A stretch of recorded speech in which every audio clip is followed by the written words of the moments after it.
أعوذ بالله من الشيطان الرجيم بسم الله الرحمن الرحيم وصلى الله وسلم وبارك على سيدنا محمد وعلى آله وصحبه أجمعين رب اشرح لي صدري ويسر لي أمري واحلل عقدة من لساني يفقه قولي سبحانك لا علم لنا إلا ما علمتنا إنك أنت العليم الحكيم اللهم علمنا ما ينفعنا وانفعنا بما تعلمنا وانفع بنا وزدنا علما يا رب العالمين. Nous avons dit donc concernant Ibn al-Qayyim, il a recouru à un style réformateur. Dans son livre, il a utilisé un style et un discours réformateur qui appelle vers la méditation, vers une réflexion sur les différents actes de l'homme, de l'individu.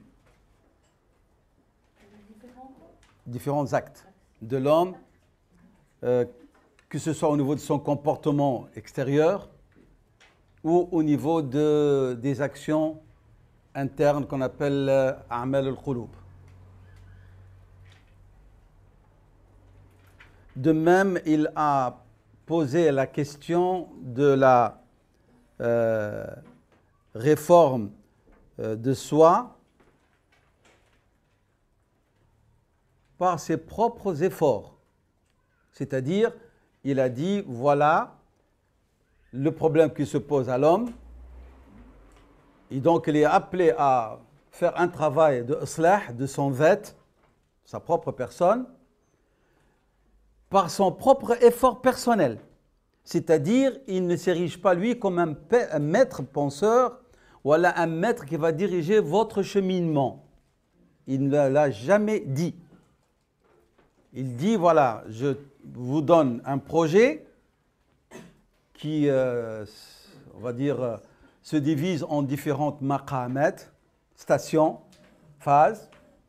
Et c'est à vous de prendre conscience de votre propre problème et de vous prendre en charge et en main pour pouvoir chaque fois évoluer dans votre cheminement.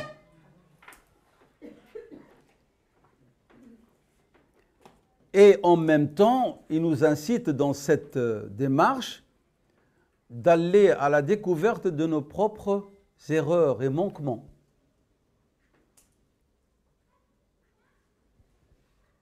Sans mentir à soi-même. Je sais, vous savez, chacun d'entre nous, où sont ses faiblesses. Où est le domaine où il a des manquements. Il dit, prenez conscience de cela et voilà comment vous allez vous soigner, si je peux dire. Puisque nous avons parlé de Amal al-Qulub. Voilà, c'est ça sa méthode. Rahimahullah. C'est-à-dire que chacun d'entre nous va essayer de chercher et de cerner les causes, asbab. Une fois qu'on a cerné les causes, alors on va mettre la main, le doigt sur le mal.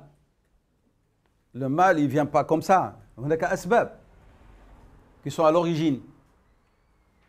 La spiritualité, la réforme spirituelle exige de chacun d'entre nous une sincérité dans la démarche et une franchise, une honnêteté. Parce que là, on est avec soi-même.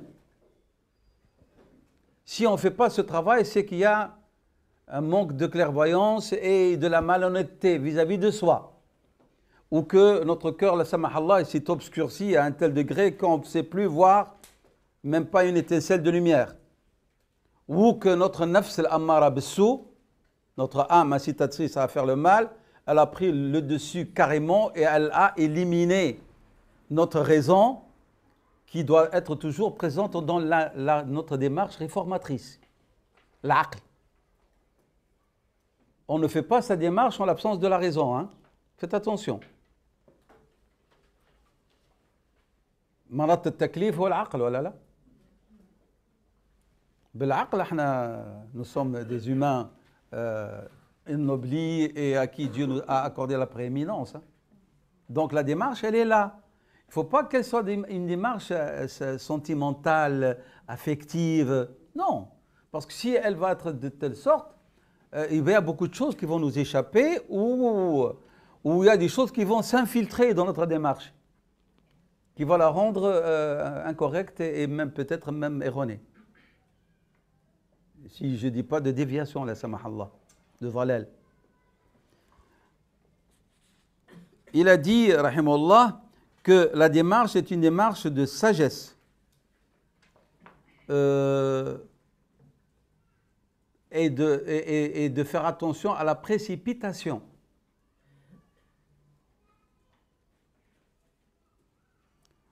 Pour extraire ces maladies et ces épidémies qu'il appelle même. Sa démarche, elle se caractérise par le juste milieu, bil-wasatiyya. À la lumière du livre et de la sunna et des prédécesseurs pieux, sans laxisme ni extrémisme. C'est la démarche, vous parlez d'introspection, c'est ça? Oui, oui, c'est ça, celle-là, oui. Donc elle se fait à la lumière du Coran et de la Sunna, et il dit et soulouk salaf al-salih. Mais il dit la ifrat wa la tafrit, le juste milieu. Parce que l'âme humaine, elle fonctionne comme ça. Si tu vas vers le laxisme, elle va déborder. Si tu vas vers l'extrémisme, elle va aller soit vers le fanatisme, soit elle va se fatiguer, et alors l'opération va devenir une opération inverse. Comme dit le proverbe arabe, lorsqu'on va vers l'extrême, la conséquence c'est un retour vers l'autre extrême. L'âme humaine, elle peut se fatiguer. D'où la recommandation de Sayyidina Ali radhiyallahu anhu, sa'atan bi sa'a. Un moment de rigueur et un moment de repos. Sinon, il y aura une lassitude. La lassitude peut engendrer le rejet ou l'extrémisme. Alors, nous avons dit que nous allons parler de tazkiyat al-nafs maintenant. Qu'est-ce que la purification de l'âme? Mais avant de parler de purification de l'âme, on va parler de la nature de l'âme humaine.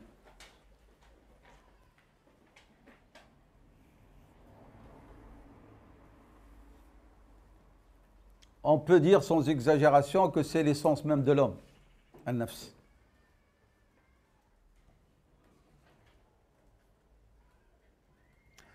Comme vous le savez, dans notre conception de l'homme en islam, l'homme est composé d'une dualité. Donc ce n'est pas un être composé d'un élément unique, singulier. Et c'est un être qui a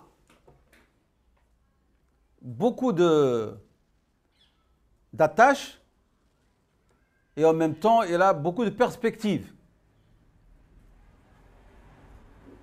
Et il a beaucoup aussi d'intérêts. Composé d'un corps et d'une âme, et chacun a sa nature qui lui est propre. C'est de ses composantes, ses spécificités, ses attentes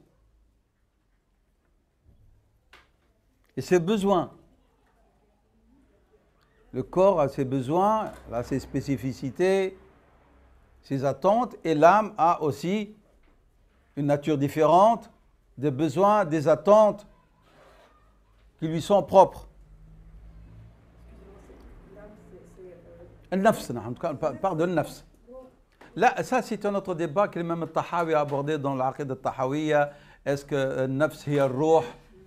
C'est un débat, certains disent oui, c'est la même chose, d'autres disent al-nafs lorsqu'il s'agit de l'humain, corps et âme. Ou al-ruh, c'est lorsqu'il s'agit de l'âme tout seul. C'est tout un débat. On ne va pas entrer dans celui-là.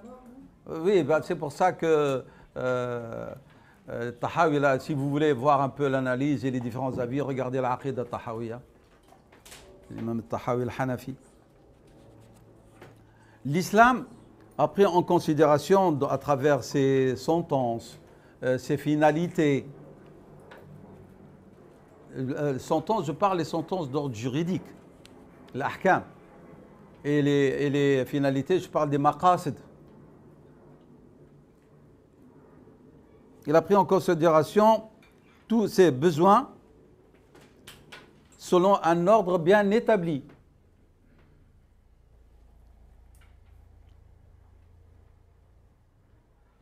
Et le but, c'est vraiment de permettre à cet être humain composé du corps et de l'âme de pouvoir se réaliser. Réaliser quoi? Réaliser la perfection, en vérité, humaine. Perfection à l'échelle humaine, pas la perfection dans l'absolu. Parce que l'être humain a été créé faible, comme dit Dieu, dit subhanahu wa ta'ala, وَخُلِقَ الْإِنسَانُ ضَعِيفًا وَلَكِنْ هُنَاكَ كَمَالٌ إِنسَانِي. Il y a une perfection humaine à laquelle on peut attendre, respirer.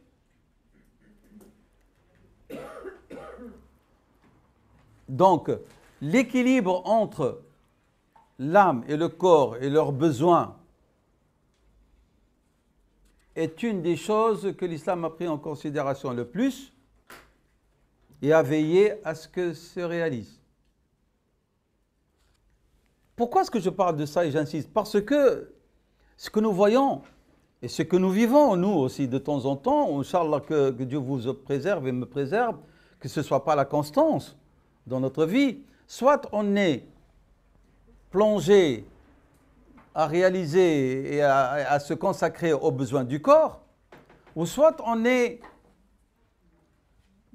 dans l'autre sens, oui, c'est mon âme qui doit être prise en charge, et alors on appauvrit son corps, le meurtrit, et on va vers l'extrême. Et l'extrême de ce côté-là aussi va engendrer peut-être un revirement dangereux et catastrophique. Donc c'est pour ça qu'il faut veiller à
aussi, et il dit lui-même, il dit la même chose, il dit, il bouge, ce corps, il agit et il bouge dans tous les membres du corps. C'est-à-dire l'âme, elle est là, elle est partout. D'où le fait qu'il y a de tazniya, dit Rasul sallam, la main peut commettre l'adultère, les yeux peuvent commettre l'adultère. C'est le nafs. Dans quel état elle est, elle va agir et faire fonctionner ses membres dans le sens négatif ou positif, selon son impact et sa qualité. Il va citer dans son livre, lorsqu'il parle de l'âme humaine, il va citer 116 preuves du Coran et de la Sunna concernant cette dualité de l'homme et de la relation entre le corps et l'âme. 116. Le nafs est de différentes sortes chez Ibn al-Qayyim. Toujours, j'insiste, selon sa méthodologie en se référant aux sources, qui sont le Coran et la Sunna. Elle est de 3 sortes, comme vous le savez, donc nafsun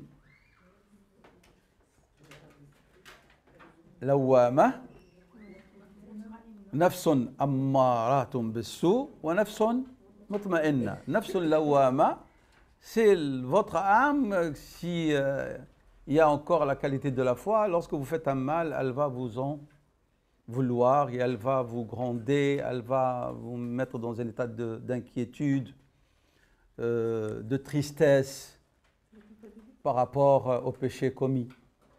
Nafs al-lawwama, lama yaloumu, quelqu'un c'est le réprimander, le gronder. Hein? Lorsque vous négligez la prière, vous ne la faites pas à l'heure, alors elle va vous en vouloir. Elle va vous le rappeler pendant 1 jour ou 2 jours, même 1 semaine. Ça dépend de la qualité de cette nafs lawama. Hein?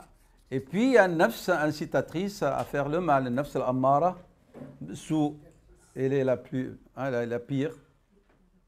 Elle se contente du mal qu'elle fait, même qu'elle devient spécialiste dans les stratagèmes à tisser pour faire le mal.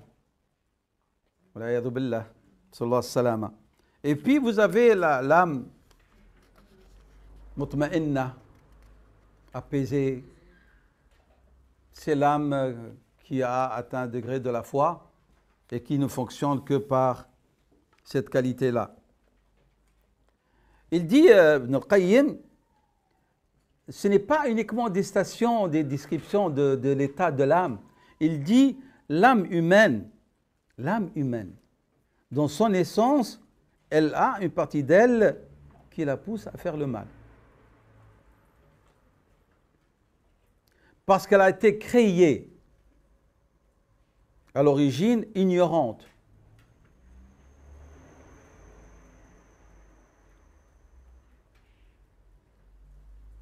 Et il va dans Surat Yusuf, alayhi salam, وَمَا أُبَرِّئُ نَفْسِي إِنَّ النَّفْسَ لَعَمَّارَةٌ بِالسُّوءِ. Il n'a pas dit l'état de l'âme humaine, elle va inciter à faire le mal.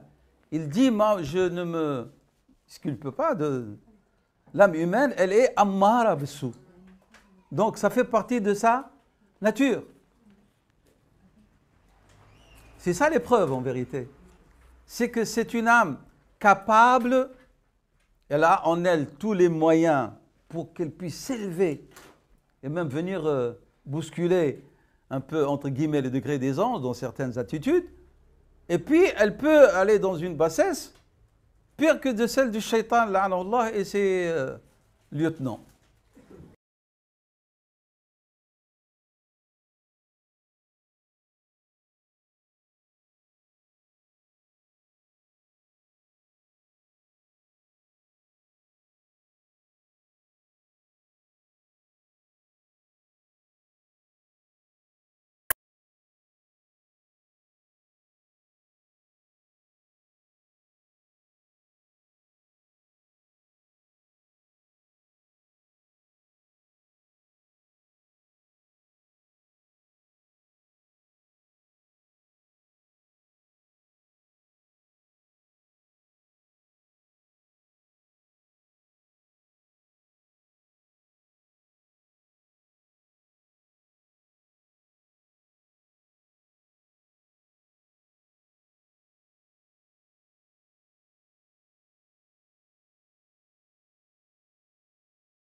de manière juste, c'est grâce à la science que Dieu lui accorde. Donc, dans sa nature, elle est jahila, zalima, et la manière juste de se comporter, il dit c'est quelque chose qui est nouveau. Amrun tari'un. Grâce à quoi? Grâce à l'ilm et l'inspiration divine. C'est Dieu qui inspire. Rappelez-vous, donnez-moi le verset qui dit ça. Vous le connaissez toutes et tous. فَأَلْهَمَهَا فُجُورَهَا وَتَقْوَاهَا. Vous voyez, il parle avec le Coran, il parle avec les idées du Coran. Hein. C'est ça ce que je vous ai dit, la différence avec les autres. S'il dit une phrase, vous allez trouver source de ce qu'il dit dans le Coran ou la Sunna. Donc ce n'est pas son avis à lui qu'il exprime ici. S'il n'y avait pas, il disait, rahimahullah, le bienfait d'Allah subhanahu wa ta'ala sur les croyants, aucun d'entre eux ne pourra être purifié. Illa ma rahima rabbi, le verset toujours. فإذا زكت نفسك, si ton nafs zakat, فبرحمة من الله. Hey, l'inspiré. الشمس. فجورها وتقواها. Le verset, vous pouvez mettre le verset sur la Yus, sur le verset 53. Et sur la Shams aussi. Alors, qu'est-ce qui fait que l'âme devient injuste? Il dit, Ibn al-Qayyim, soit une ignorance, soit un besoin. Et ce besoin, elle en fait nafs comme quelque chose de primordial, de vital. Et elle va submerger l'autre côté du nafs et la raison. Et il faut. Alors que c'est quelque chose qui n'est pas vital en vérité. Mais lorsqu'elle en fait un besoin nécessaire, vital, alors elle va dévier et va se trouver des justifications. Donc soit parce qu'elle est injuste, soit parce que c'est un besoin, mais ce besoin, elle va l'élever à un degré. Prenons l'exemple de zina. Celui qui ne fornique pas ne meurt pas. Oui ou non? C'est un besoin, mais il ne meurt pas. Mais lorsque le nafs prend le dessus, elle va en faire une cause fondamentale, primordiale, jusqu'à ce qu'elle fait chuter.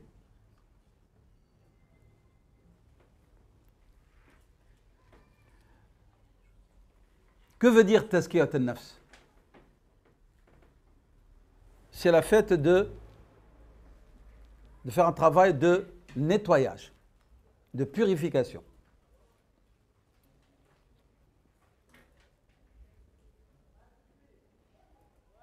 Il y a tathir, mais il y a aussi un autre travail qu'on appelle en arabe, c'est ça la finesse de la langue arabe, où vous avez des mots qui donnent différents sens.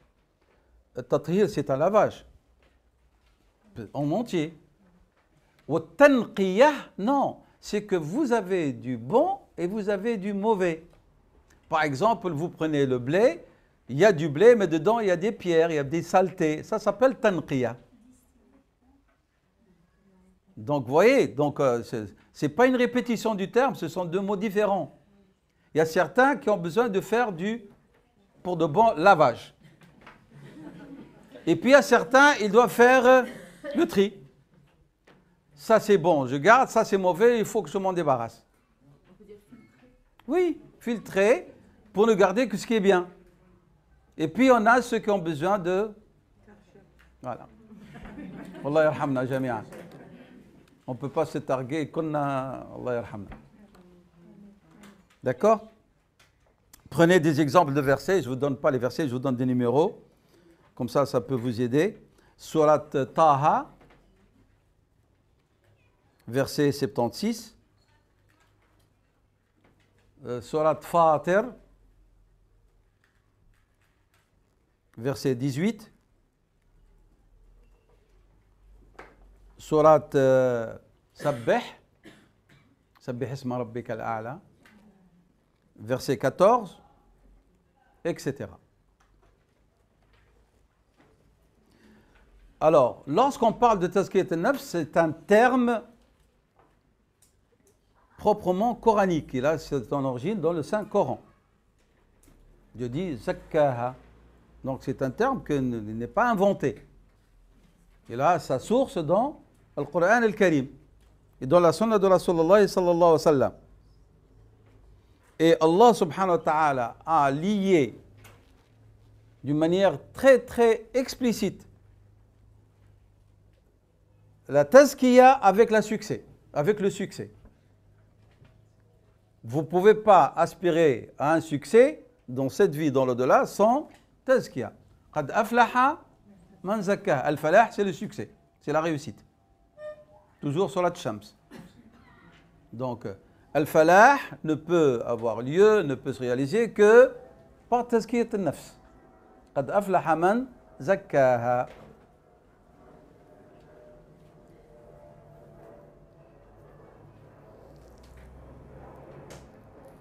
Allah subhanahu wa ta'ala nous dit dans la sourate 3, Ali Imran, sourate Ali Imran, le verset 164, que tathir al-nafs, que la purification de l'âme fait partie des charges et de la mission des prophètes et des messagers, alayhim salam. Donc Allah subhanahu wa ta'ala dans la sourate Ali Imran 3, verset 164, nous dit que parmi les fonctions des prophètes et des messagers, c'est de veiller à ce que les fidèles se purifient. Alors, lorsqu'on dit tazkiyah, ça nous appelle clairement à faire un travail de takhliyah.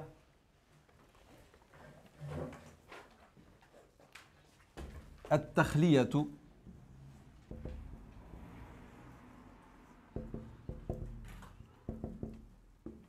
تخلى عن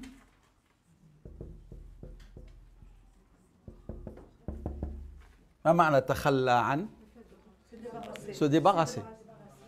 Donc il y a un travail de dépouillement, moi je dis parfois, je dis même de vidange. On va se vider. Ah oui, oui.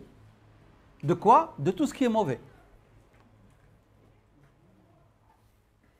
De tout comportement immoral, non conforme à l'éthique musulmane.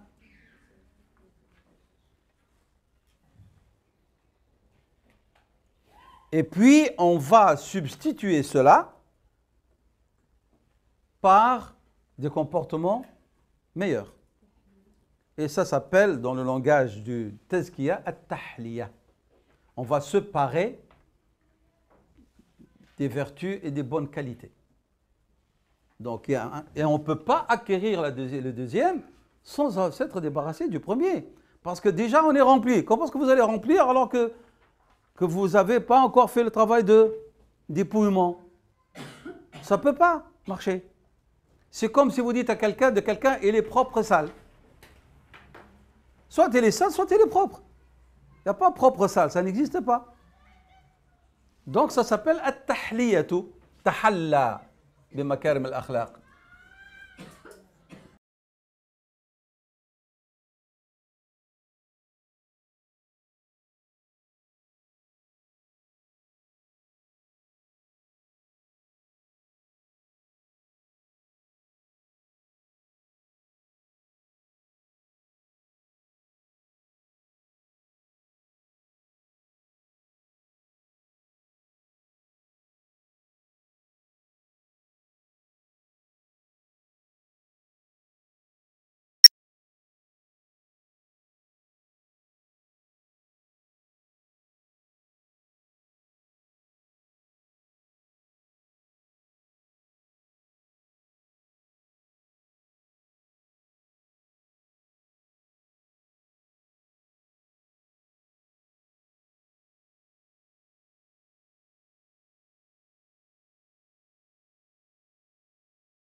sur 3 bases, 3 éléments.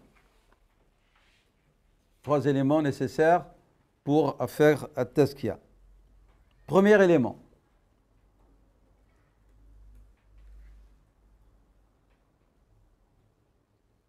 Consolider la foi. On doit consolider notre foi ainsi que nos pratiques et exécuter les ordres de Dieu. Donc, consolider notre foi, consolider notre pratique, la raffermir et exécuter les ordres de Dieu. Non, ça c'est la première base composée de ces éléments-là. Deuxième base, au fondement, éviter les péchés. Éviter les péchés et délaisser tout ce qui est défendu par la loi. Éviter les péchés et tout ce qui est défendu par la loi. Ça c'est la deuxième base.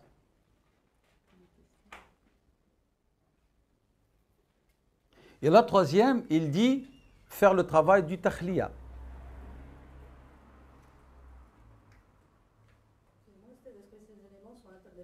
Ah oui, toujours. Voilà que le premier est le plus fondamental. Comment est-ce que tu peux faire ce travail si l'iman il est inexistant? Oui, bien sûr, mais je veux dire, c'est pas successif. Oh, il les a donnés dans cet ordre-là. Il y a quand même une logique. Oui, parce que l'iman doit être le premier.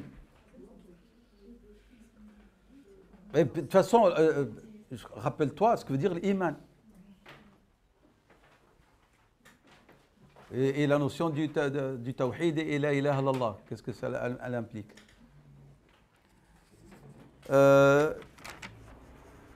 Quelques remarques, si vous voulez, maintenant importantes dans la démarche de la tazkiya,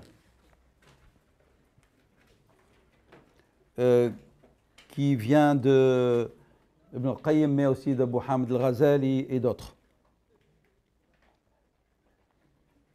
La connaissance de Dieu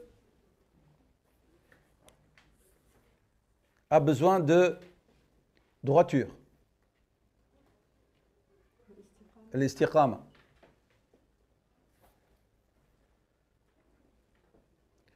De la crainte révérentielle. La crainte révérentielle. Taqwa ou al-khashya. Je répète. Donc, connaître Dieu nécessite l'istiqama, la droiture. Et khashyatullah, la crainte révérentielle.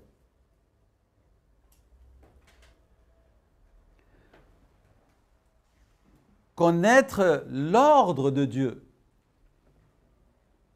C'est des éléments importants dans la démarche de la purification qu'on doit acquérir. C'est des outils, asbab.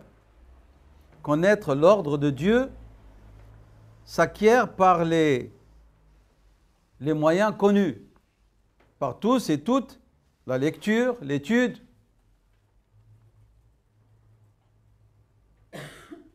le questionnement, ce qu'appellent nos savants ulum al-ala. Ulum al-ala, c'est-à-dire les outils du savoir. Ulum al-ala.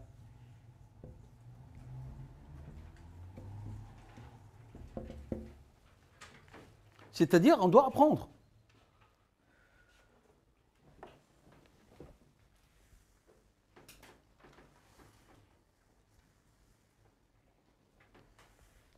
Alors, maintenant,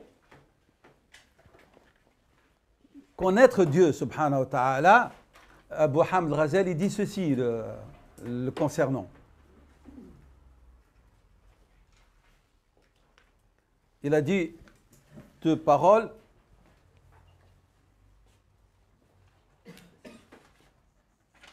très très touchantes et qui nous doivent nous inciter à une réflexion approfondie. Jahid tushahid.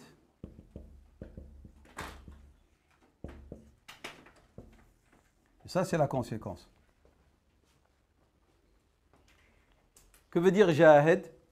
Jahid nafsaka. Il parle de l'mujahada.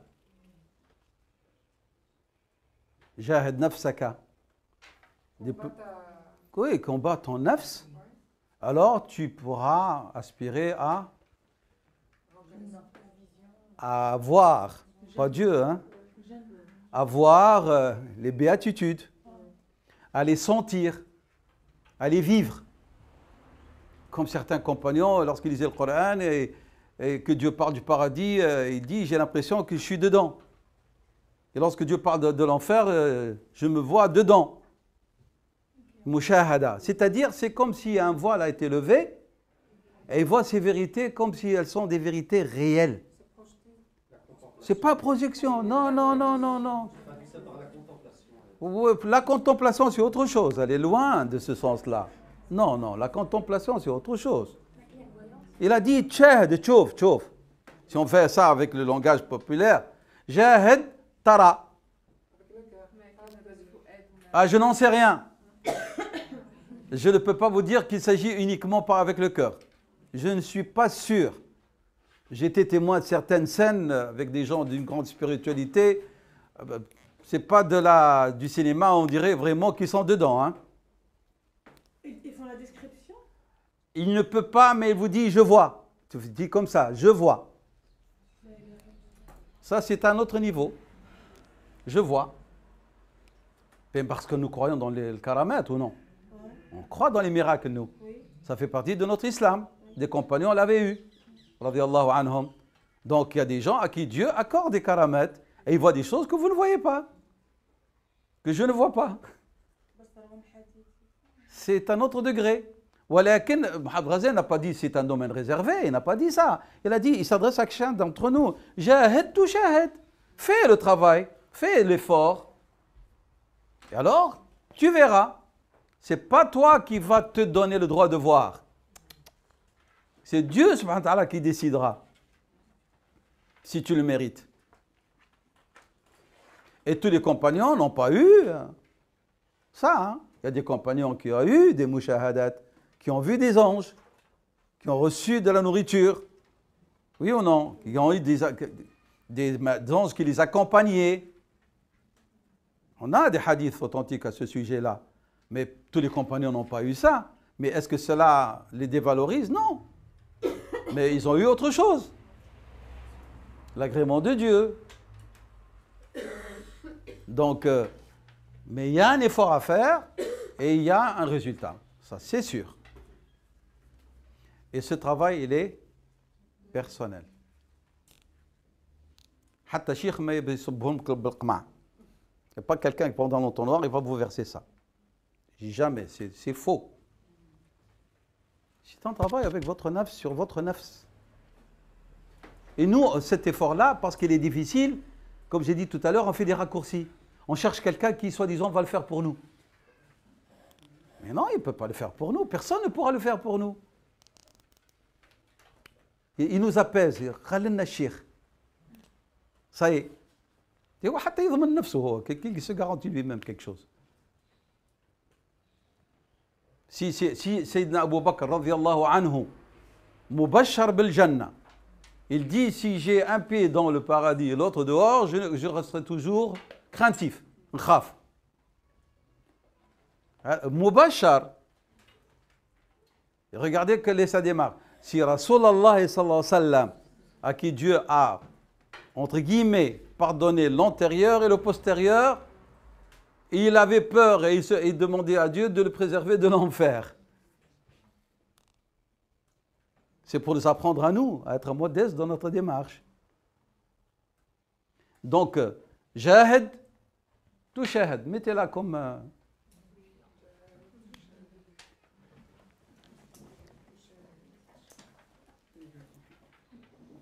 Et nous avons un hadith, j'ai cherché un peu, franchement, à l'authentifier, je n'ai pas trouvé. Le hadith, il est très touchant, qu'on attribue à Rasulallah sallallahu alayhi wa sallam.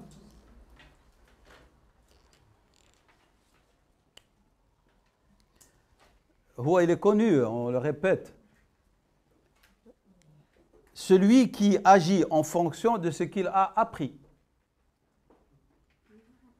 نعم. من عمل بما علم. Je parle de cette version-là, hein, parce qu'il y a d'autres versions. من عمل بما علم. أورثه الله. Dieu va lui accorder. علم ما لم يعلم.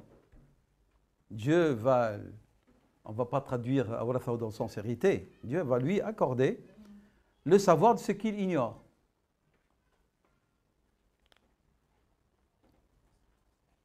Et ils disent, après, donc le hadith il est fini, cela doit se faire à travers la tazkiyah qui va consister, on va dire en quelques mots, en ces termes-ci, ce travail. J'essaie de vous donner beaucoup de termes vraiment qui enrichissent votre compréhension de ce que veut dire tazkiyah. Donc, tazkiyah c'est quoi? Badlon. Badala, le mal, c'est quoi?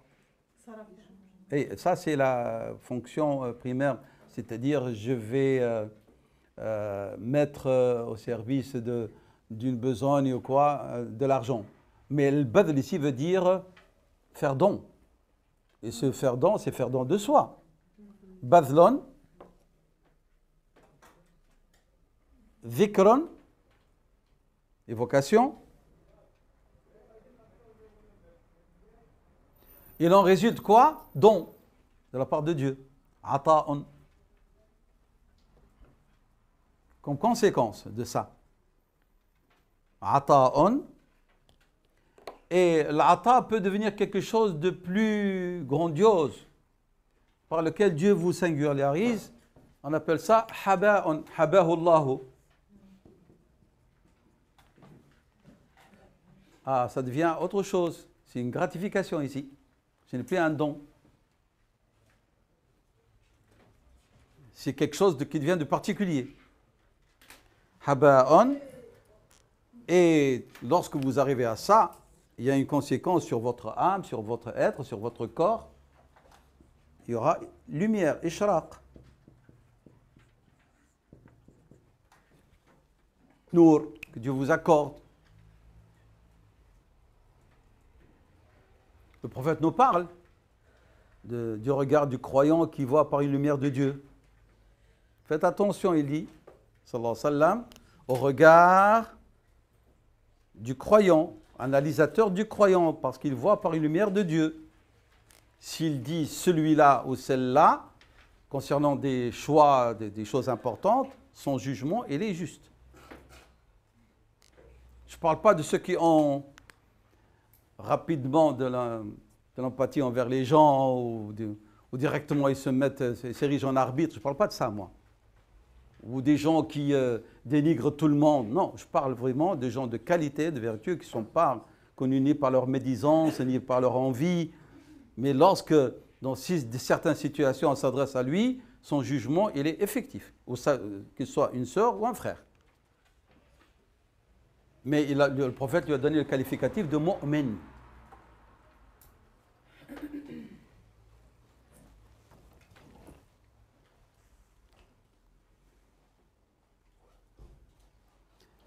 Donc, certains, lorsqu'ils nous parlent de Rasulullah sallallahu alayhi wa sallam, qui doit être notre modèle et que nous devons suivre, ils disent de lui, sallallahu alayhi wa sallam, pour qu'on lui accorde la place qu'il mérite dans notre cheminement.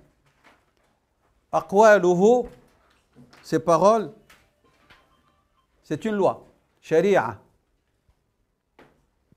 Aqwaluhu sallallahu alayhi wa sallam, sharia.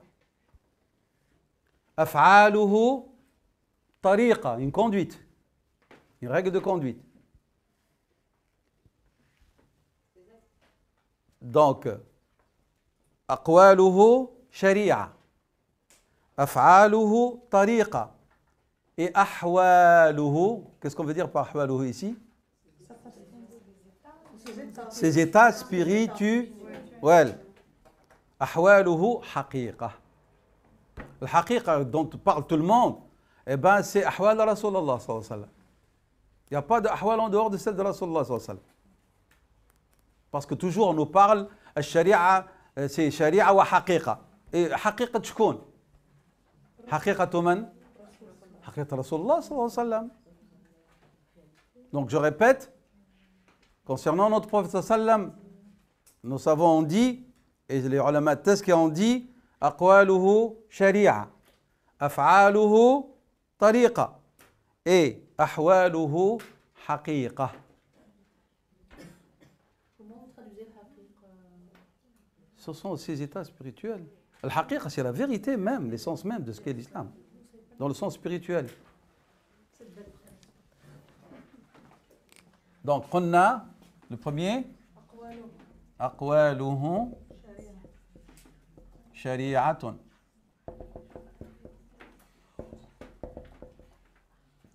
أفعاله طريقة. et أحواله حقيقة. صلى الله عليه وسلم.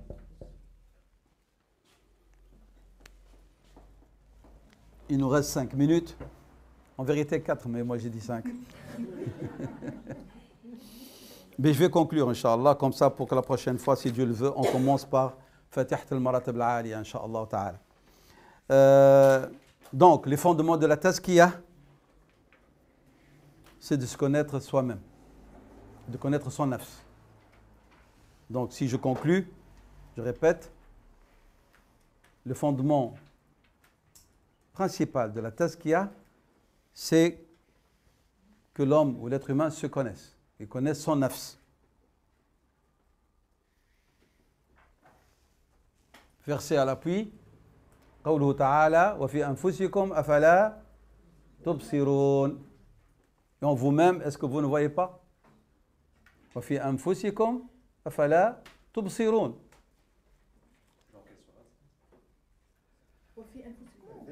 وفي أنفسكم. Je n'ai pas en tête le verset. يمكن. Et vous, l'imam Abu Hanifa, rahimahullah, on a parlé dans son fiqh al-akbar. Abu Hanifa, dans son livre de Aqida qui s'appelle Fiqh al-Akbar, il a dit Al-fiqhu ma'rifatun nafsi. Al-fiqhu ma'rifatun nafsi ma laha wa ma alayha. Al-fiqhu ma'rifatun nafsi ma laha wa ma alayha. C'est Abu Hanifa al-Nu'man, rahimahullah, qui a dit ça dans son Fiqh Akbar. Qu'est-ce qu'on a dit? Al-fiqhu ma'rifatun nafsi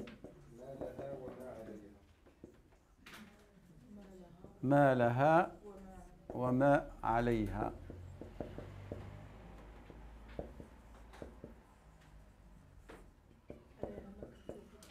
C'est Abu Hanifa, rahimahullah, al-Nu'man, qui a dit ça dans son Fiqh al-Akbar. Je termine, si vous voulez bien, rapidement par quelques citations de l'imam al-Raghib al-Asfahani, rahimahullah, dans son livre Tafsir al-Nash'atayn, dont je vous ai parlé au début de cette rencontre. Celui qui ignore son nafs, ou qui méconnaît son nafs, méconnaîtra toute chose d'autre. Man jahila nafsahu jahila ma adaha. Man jahila nafsahu jahila ma adaha. On met l'accent sur le nafs, parce que nous allons parler maintenant, après, que sur le nafs. Il ne connaît pas ce qui lui nuit, c'est ça? Non, non, et c'est-à-dire celui qui ne connaît pas ignore son nafs, ben, il ignorera toute autre chose.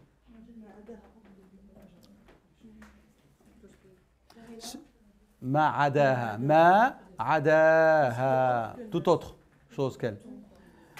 Autre citation, celui qui connaît son nafs connaîtra ses ennemis qui y sont cachés. Celui qui connaît son nafs connaît ses ennemis qui y sont cachés, qui sont enfuis. Man arafa nafsahu عرف أعداءه الكامنة فيها الكامنة فيها celui qui connaît son nafs, c'est mieux la guider, même pas la guider, la contrôler. Parce que siyasa en arabe veut dire la conduite. Siyasat as-sibyan.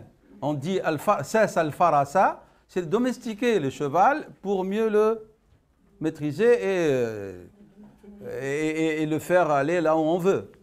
Siyasa.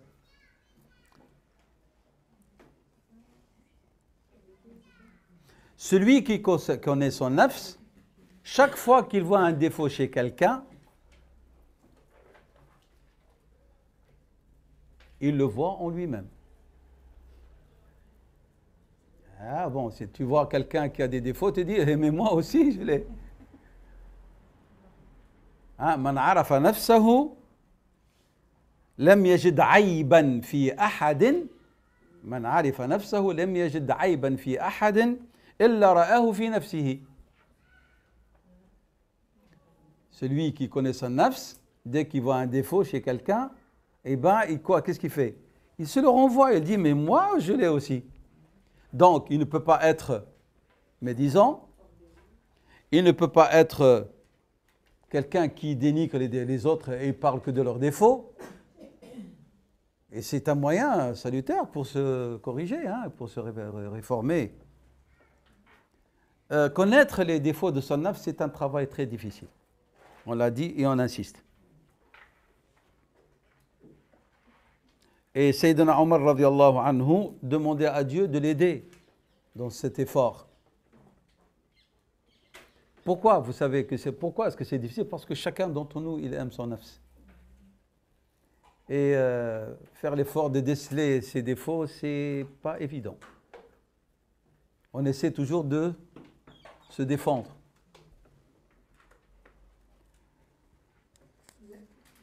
Naam.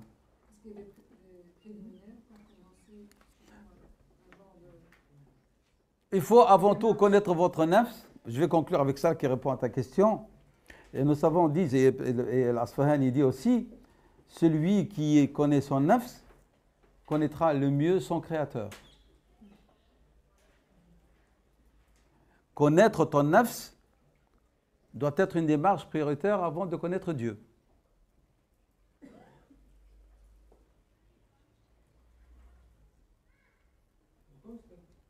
Parce que ton nafs, lorsque tu vois déjà la grandeur dans sa création, c'est comme Dieu a dit dans le verset, vous ne voyez pas la grandeur de Dieu, sa présence comme créateur, cette complexité qu'il y a, qui l'a fait? C'est Dieu, donc ça te renvoie vers le créateur, subhanahu wa ta'ala. Mais si tu vas dire, moi je suis le fruit de l'accident, du hasard, personne ne m'a donné, personne n'a fait pour moi, personne n'a de mérite dans ce que je suis arrivé à être. Ben, ça cache, ça te cache la voie qui te mène à Dieu. Il y a un voile. Ah oui. Il y a une citation qu'on attribue à un hadith, mais qui n'est pas « Man arafa nafsahu arafa rabbah ». Oui, celui qui se connaît lui-même, il connaît Ghazali, Abu Hamd Ghazali, il a dit à maintes reprises. Et Al-Raghb al-Asfahani la cite dans Tafsir Nash'atayn, mais il ne donne pas de référence. L'expression que vous avez dit en arabe, Al-Asfahani le dit comment? Il dit ceci: Man arafa nafsahu arafa khaliqaha. فمعرفة نفسك مقدمة لمعرفة الله تعالى. Donc elle est prioritaire, mais en même temps est une introduction vers ta connaissance de Dieu. Il dit فمعرفة نفسك مقدمة أو مقدمة أو مقدمة لمعرفة الله تعالى. والله أعلم. وصلى الله وسلم على سيدنا محمد وعلى آله وصحبه وسلم. Si vous avez des questions, puis je donnerai quelques détails sur le séminaire de tafsir demain, Inch'Allah.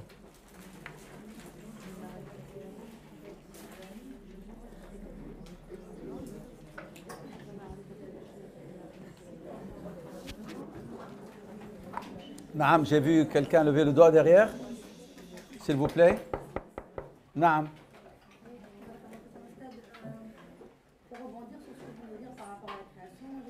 interpellée par la citation longue d'Ibn al-Qayyim que vous avez citée au départ avec les clés, différentes clés, mais à aucun moment il fait référence à la méditation à la création. Avant, la méditation à la Si, elle a parlé de tadabbur. mais pas justement à la création et à l'environnement. Oui, mais tadabbur sur quoi tu vas méditer? Lorsque tu lis, même lorsque tu reviens au Coran et tu lis dans le Coran, qu'est-ce qu'il y a? Il y a les ayatullah, les signes de Dieu. Ouais. Naam. Une deuxième. Tfaddal. Je pas entendu.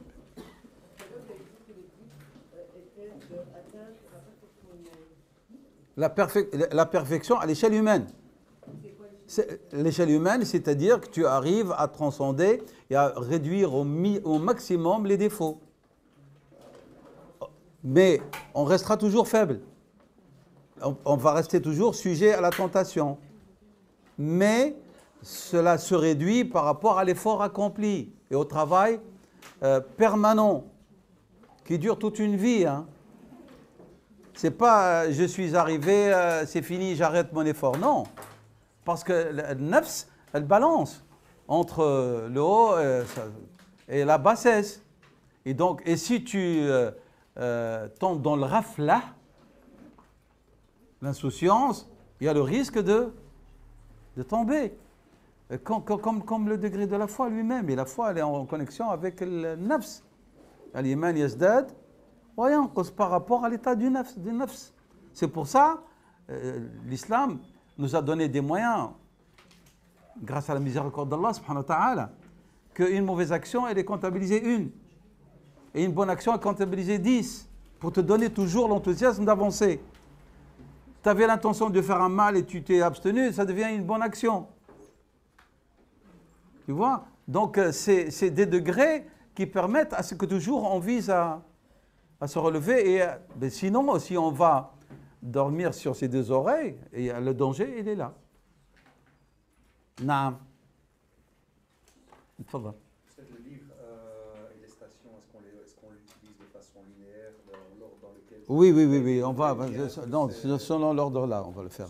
Ce sont cet ordre-là. Pour quelqu'un qui veut, par exemple, utiliser le livre ou bien qui veut commencer un travail d'introspection. Non, il dit par exemple, les premiers, il dit ils sont ordonnancés dans ce sens-là. Il y en a 4 qui s'accompagnent, et puis il y a les autres qui suivent, etc. Donc, selon lui, il a fait cet ordre-là parce qu'il voit que c'est un ordre à respecter. Mais on va venir et on va en parler. Et lorsqu'il parle, par exemple, de Tauba, il dit « Tauba, c'est pas parce qu'on a acquis cette station, au salam alaikum, elle va rester, on va la prendre comme quelqu'un qui yahfaz le Coran. Il mémorise 5 versets, et puis il va mémoriser les 2 versets suivants, mais dans ses révisions, il doit reprendre les 5 plus les 2. Mais sinon, il va perdre. Eh bien, il dit, Tauba, une fois acquise, elle doit s'accompagner, rester toujours dans la main, et on va la prendre avec nous pour la station suivante. Sinon, il n'y aura pas de transcendance, ni de cheminement correct. Ça va? Naam. Dernière intervention? Naam. Naam. Lequel? En français ou en arabe? En français, oui, mais la traduction, apparemment, les sœurs disent qu'elle n'est pas bonne, mais ça peut vous donner une idée, hein? Non, c'est pas simple, j'en ai toute la... En fait, dans le livre en arabe, toute la première partie des 30 premières pages ne sont pas traduites. Il commence déjà en parlant de cela, de Shifa, etc. ici, mais il n'a pas les 30 premières pages ne sont pas reprises. Lesquelles? Fais voir, parce que moi, je ne l'ai pas...